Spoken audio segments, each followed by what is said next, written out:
Et on va revenir évidemment sur ce sujet si besoin est. Les GG continuent sur Radio Espace.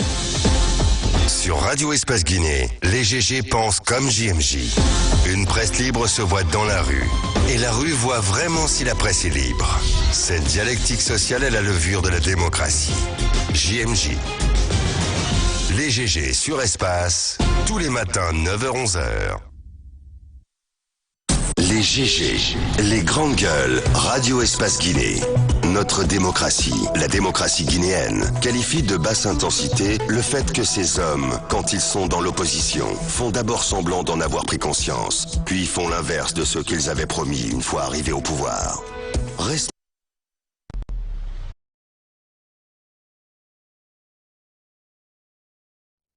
Grand moment radio pour votre plaisir, mesdames et messieurs, évidemment, avec notre invité ce matin. Vous le voyez à l'écran, il s'est déjà installé, évidemment. On parle de Justin Morel Junior. On parle histoire, on parle culture ce matin, en direct avec les artistes du peuple de Guinée.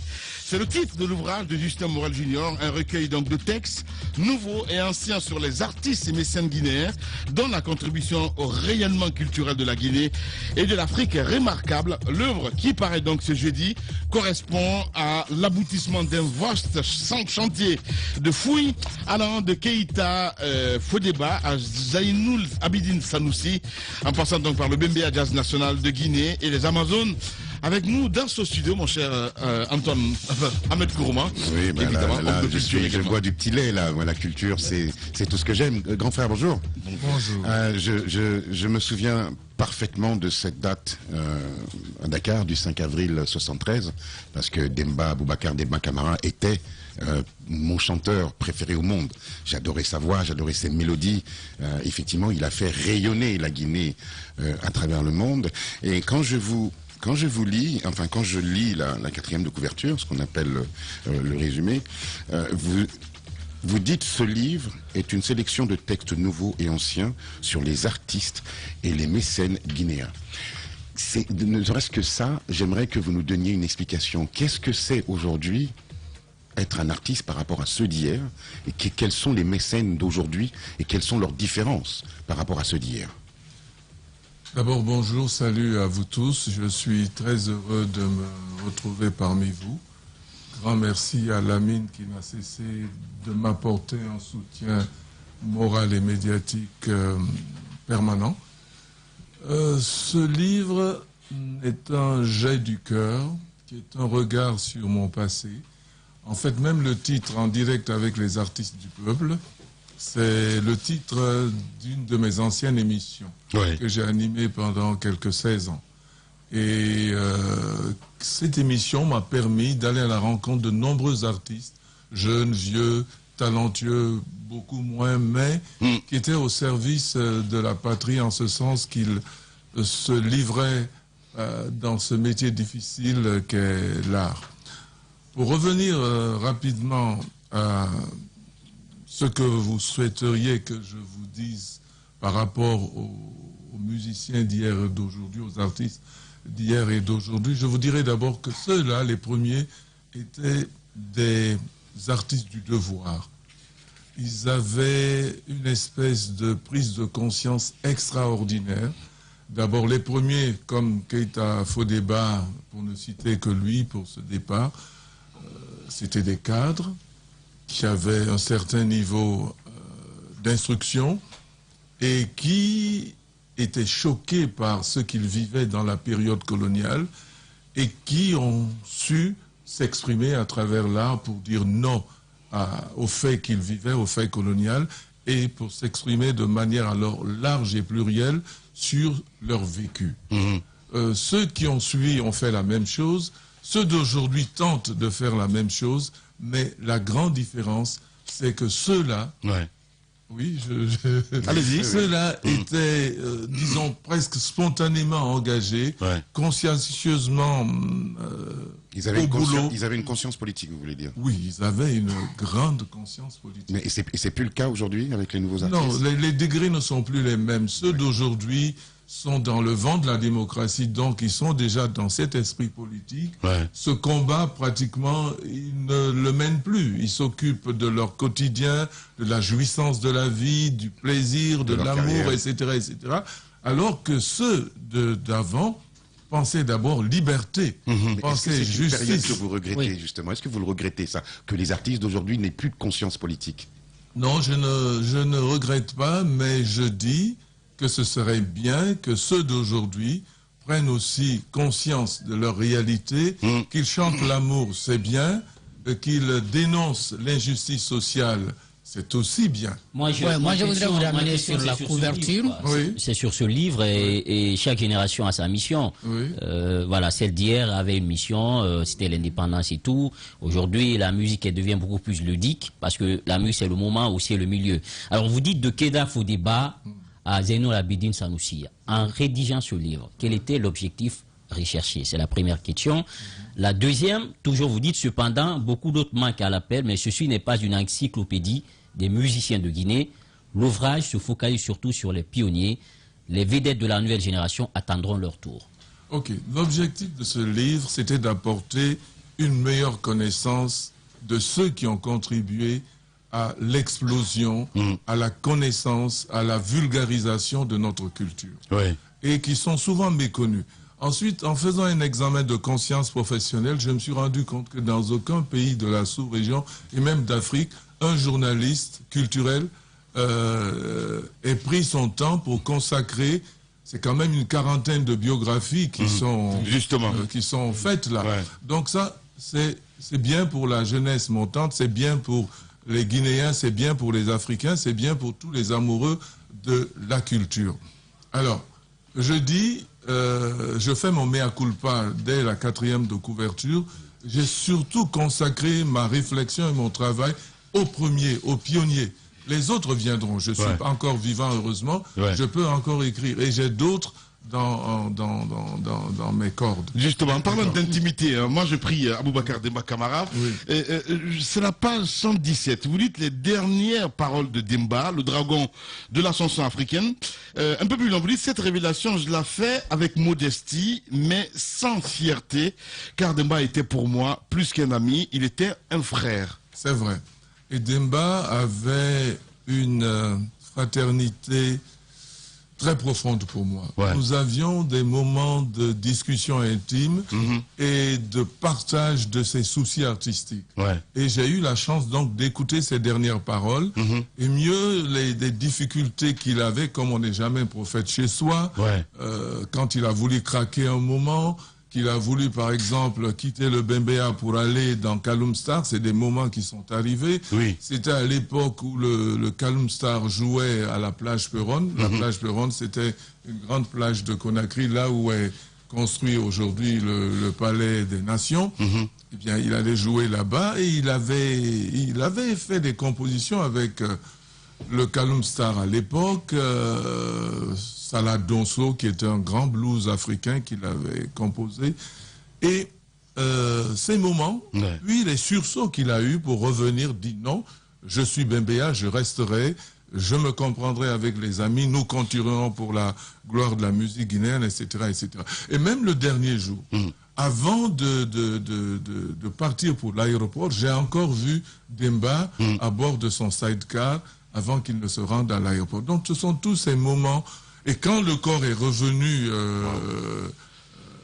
le 5 avril du Sénégal, j'étais encore à l'aéroport. J'étais dans le camion qui transportait le corps et nous avions traversé tout Conakry avec la foule qui pleurait, avec les jeunes mobilisés spontanément. C'était toute une nation en pleurs. Et puis j'étais naturellement au cimetière Kamayen, à son enterrement, au Palais du Peuple avant, pour les hommages rendus par la Guinée, ses artistes, ses hommes politiques, etc., etc. Donc, pour toutes ces raisons, il a fait partie d'Emba de ceux qui ont marqué ma vie. Et ce n'est pas pour rien que, par exemple, spontanément, il y a Moussa Sidibé qui vient de sortir un livre sur Demba Camara, l'étoile filante du Bembea, m'a demandé d'écrire la préface de ce livre-là. Parce que j'avais vraiment ce contact Et pendant 10 ans, j'ai régulièrement fait des émissions à la mémoire de Demba Camara sur les antennes de la Voix de la Révolution. Alors, Allez-y, Tamba. Si tu permets. C'est pas Kourma et compagnie, là. Moi, je veux commencer. Je veux vraiment, mais vraiment commencer par vous féliciter. Ouais.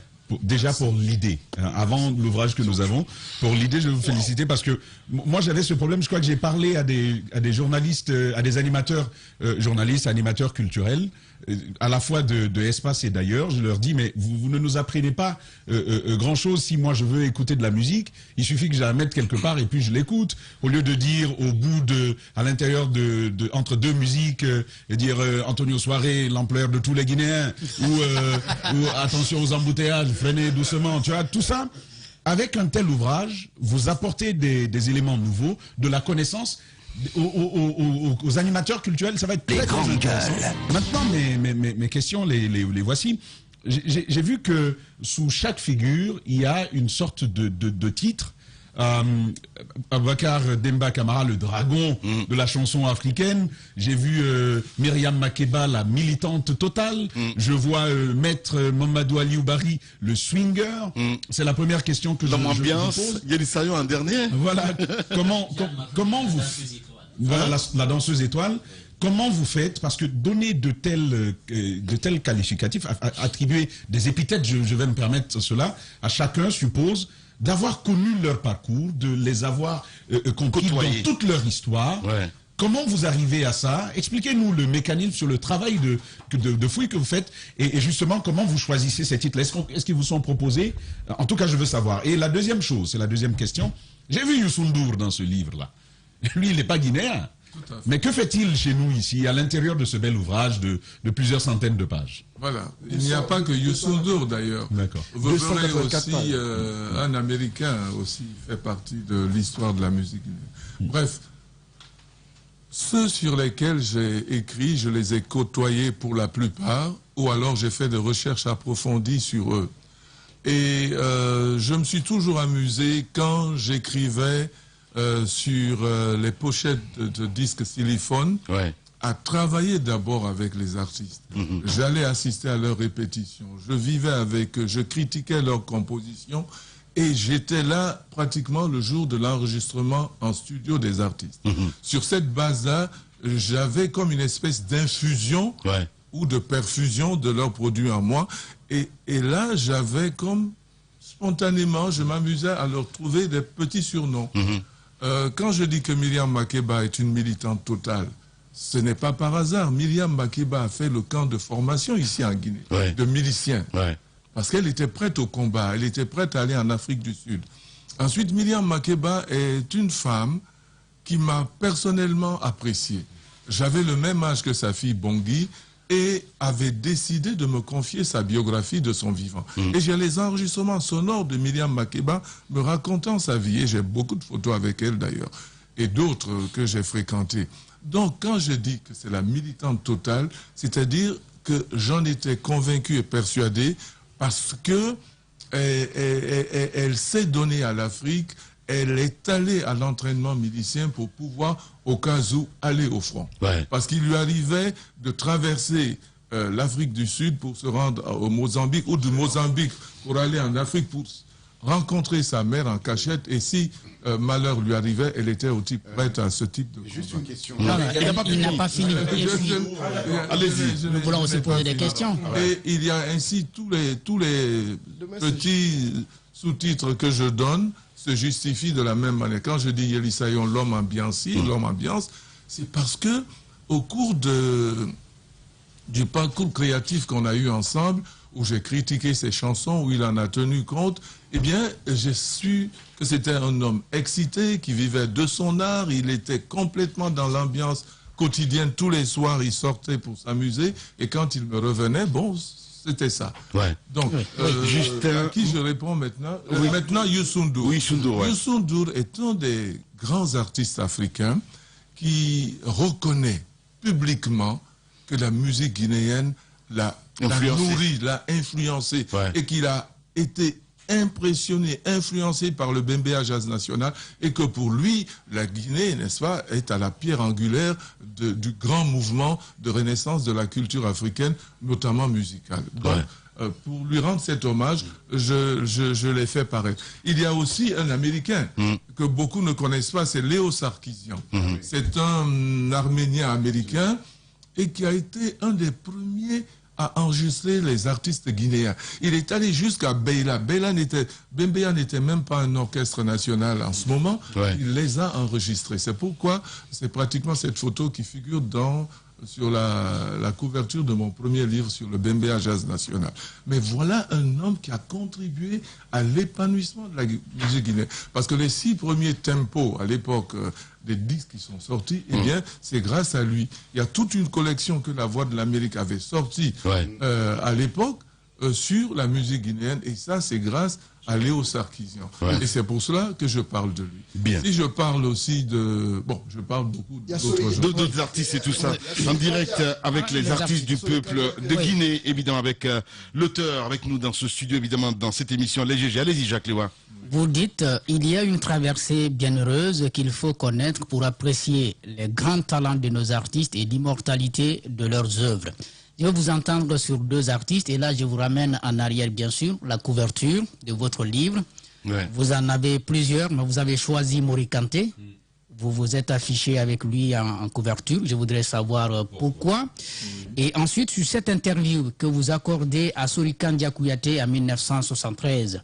Revenu de Tunis. Revenu de Tunis. Je voudrais également que vous nous en disiez un peu plus. C'était dans quel contexte et c'était pour marquer quel événement? Ok, vous me comblez à travers vos questions. Je vais vous dire, Mori Kanté, on a une histoire commune. D'abord, on était voisins de quartier. Hein. Ma maison à Kipé n'était pas loin, n'est toujours pas loin de celle de Mori Kanté. Mais en plus de cela, quand Mori a fait son aventure internationale, quand il est revenu en Guinée, j'ai été le premier à faire un clip de lui. Ça s'appelait Bim Ousolou. Et après ce clip, j'ai eu des problèmes. J'ai été sanctionné à cause de ça, parce qu'on a trouvé que j'étais de ceux qui encourageaient la diaspora, alors que les Guinéens de l'intérieur souffraient. Pourquoi je rends hommage à un de la diaspora qui avait fui le pays? Pour cela, Mori Kanté est resté très reconnaissant à ma personne. Et nous avions donc gardé ce type de contact. Il est chez lui, il entend, parce que vous savez que j'ai un espace culturel, n'est-ce pas? Il entend la musique des orchestres qui jouent chez moi. Eh bien, il vient, il prend le micro, il chante. Il a toujours joué gratuitement chez moi. Et dans ma famille, il y venait quand il voulait. Donc, entre lui et moi, il y avait cette amitié, cette fraternité. Et quand il avait des compositions, les Yeke Yeke et autres, moi j'ai écouté ça à la maison bien avant que ça ne sorte, parce que j'étais journaliste culturel, mais aussi parce que j'étais son ami et son voisin. Il venait, on mettait ça à grand volume, la famille et moi nous écoutions. Et puis il m'a fait un grand plaisir. Quand mon fils, mon premier-né qui était au lycée Saint-Georges, un jour on leur a demandé de faire venir de grands artistes. Lui, il a dit qu'il aimerait faire venir Mori Kanté à Saint-Georges. Et il est venu me voir, j'ai demandé à Mori. Mori, par amitié pour moi, est allé chanter au lycée Saint-Georges. Vous voyez? Donc, il y a tellement de choses comme ça qui nous disent. Bon, Sorikan Dia Kouyaté, lui, c'est autre chose. Un grand frère et un ami. Il m'a dit, Justin, je n'ai jamais chanté pour les mariages, mais le jour que tu te marieras, je viendrai chanter pour toi. Et il m'a offert toutes les photos exceptionnelles de... Regardez l'album La Voix de la Révolution. C'est moi qui ai écrit les commentaires de ce coffret-là. Et ça aussi, c'est un moment historique. Parce que le grand producteur, Silla, Ibrahima Silla, Silla Production, qui était un Guinéo-Sénégalais, alors qu'il était sur son lit de malade, il tenait à finir cette œuvre-là. La Voix de la Révolution de Sorikan Dia Kouyaté, où il présentait les 2 phases de Sorikan Dia Kouyaté, moderne et traditionnel. Il m'a téléphoné, il a dit, mon frère, il faudrait que vous me réécriviez la biographie de Kanya parce que je veux sortir son ouvrage, cette œuvre, ce coffret. Donc un coffret spécial, La Voix de la Révolution, a été fait sur commande de Silla de son lit de malade. pour que nous fassions Sorikan Yakuyaté. Donc, j'ai sorti des photos exceptionnelles de Sorikan Yakuyaté, parce que Sorikan Yakuyaté, de son vivant, m'a confié un de ses meilleurs albums photos de son histoire. À moi, et je l'ai encore, et c'est de ça que j'ai puisé pour illustrer ce coffret-là. Et tous les samedis que Dieu faisait, j'étais chez Sorikan Yakuyaté à la SIG Madina, et j'ai vu là les grands Sidiki Diabaté et autres musiciens de l'ensemble instrumental jouer avec lui, et j'étais de la famille. Donc, voilà un peu les liens fraternels que j'avais avec les artistes qui font que, bon, voilà. Au-delà des liens fraternels, si nous regardons cette une, parfois la une a une mission aussi de marketing. C'est l'actualité avec la mort de sa mort. Est-ce que cela aussi ne vous a pas inspiré à mettre sa photo ici? Parce que beaucoup s'attendaient peut-être à un Sorikan Yakuyaté ou à Bembea. Voilà, c'est Bembea par exemple. Aboubakar Demba par exemple à la une. Est-ce que il n'y a pas aussi ce côté un peu marketing peut-être qui vous aurait inspiré à mettre cette photo-là? C'est la première question. La deuxième, au niveau des mécènes, nous avons Aimé ton papa, celui qui savait tout de la Guinée. Vous dites que tout ce qu'il a fait a fini par faire de lui un mythe vivant en Guinée. Vous avez également Rougui Baldé qui parle de Ibro Diabaté, se souvient certainement de cette dame. Et vous citez un autre qui est là, un blanc, il s'agit de Léo Sarkisian. Oui, c'est de lui que je vous parle. Justement, c'est de l'américain. Voilà, donc Rougui Baldé, Aimé ton papa, moi je n'ai pas eu la chance de les connaître, j'en ai entendu parler. Et quel a été leur rôle dans cela, dans cette musique? Ça fait beaucoup de questions. Hein, c'est Diba, il est curieux. Je ne ferai pas du commerce de l'image j'ai beaucoup d'autres images. Mais c'était la mort la plus proche de moi. Je dirais que j'étais aussi plus proche de Mori Kanté parce que c'était physiquement mon voisin. Et sa mort aussi m'a fait très mal parce que on se demande jusqu'à aujourd'hui s'il n'est pas aussi une des victimes de la Covid, inconsciemment. Et on a vécu tout ce drame-là. Donc c'est vraiment sur cela que je me suis basé. Et puis j'ai trouvé cette photo là, qui le valorisait. Il est en premier plan. Moi, je suis en retrait en second. Bon, c'est un peu ça qui m'a plu. Et puis, en ce qui concerne les autres, c'est tous des monuments.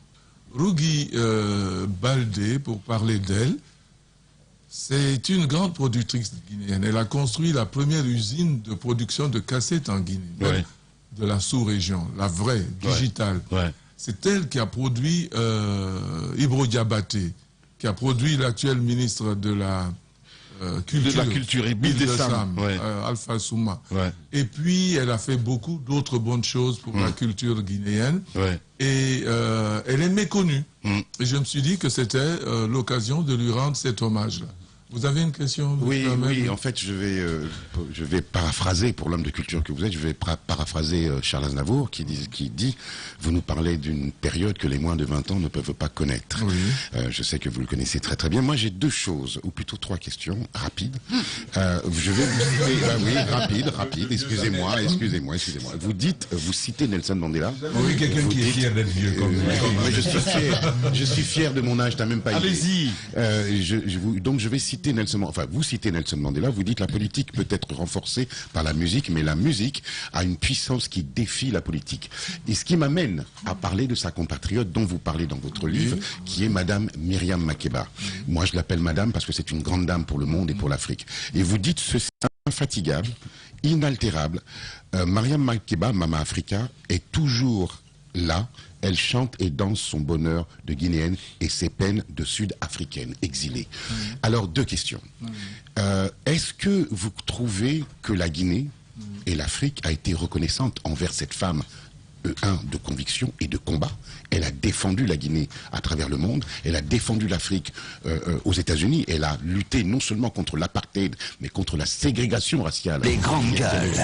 Donc, première question, est-ce que vous trouvez que la Guinée lui a été reconnaissante? Et puis, la deuxième question, qui est, à mes yeux, liée à la troisième, vous ne parlez pas de ces grands producteurs, de ces grands arrangeurs qui ont fait aussi ces artistes. Je vous donne un exemple. Il parle dans le livre. Non, attends, je suis désolé. Non, mais il a donné un bel exemple. C'est pas un reproche. Non, mais c'est ce que je dis justement. Mais si t'as pas lu le bouquin, mon cher Ahmed, laisse-moi c'est bien critiqué, mais parce que je l'ai vu. Justement, si tu me laisses finir, il a parlé des musiciens et des mécènes. Ce n'est pas une critique. C'est ce que je dis justement. Non, écoute-moi, ce n'est pas. Tu le connais, Bonkana Maïga? Oui, absolument.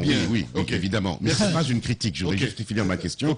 Ce que je veux vous dire par là, c'est que ces artistes ont collaboré avec des grands arrangeurs, avec des grands musiciens, et cela, on n'en trouve pas forcément dans votre livre, mais trace nulle part dans notre pays. La question. Pourquoi? Maintenant, première question. Est-ce que la Guinée a été reconnaissante Allez-y, messieurs. vis-à-vis de Myriam Makeba? Je réponds oui. Mais peut mieux faire.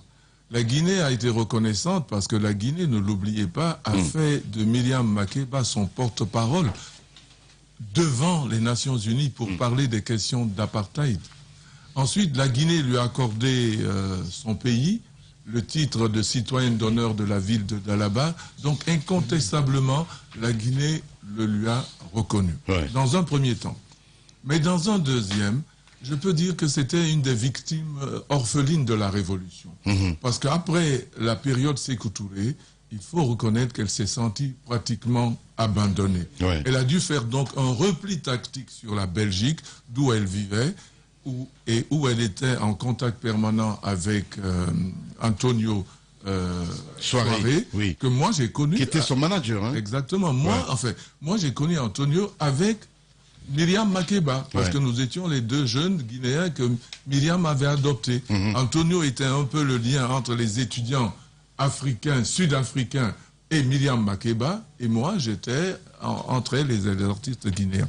Bon bref, pour parler de ça, donc après la mort de Sékou, elle s'est sentie vraiment orpheline de la Révolution. Elle s'est retirée, elle a continué. Mais j'ai dans mes cordes un projet de livre justement avec Antonio, parce qu'Antonio a été, avec Papa Kouyaté, les deux Guinéens que Myriam Makeba avait notés dans son testament pour qu'ils assistent à son incinération.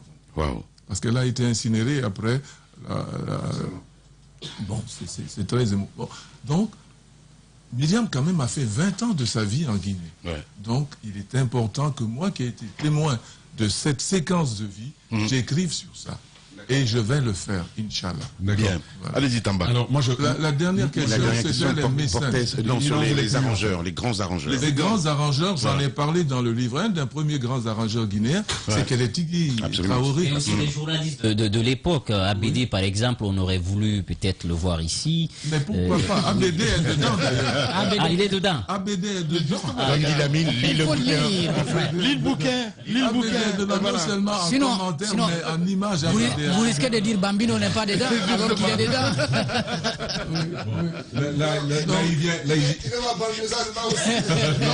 Par exemple, moi j'ai de très bons rapports avec les jeunes.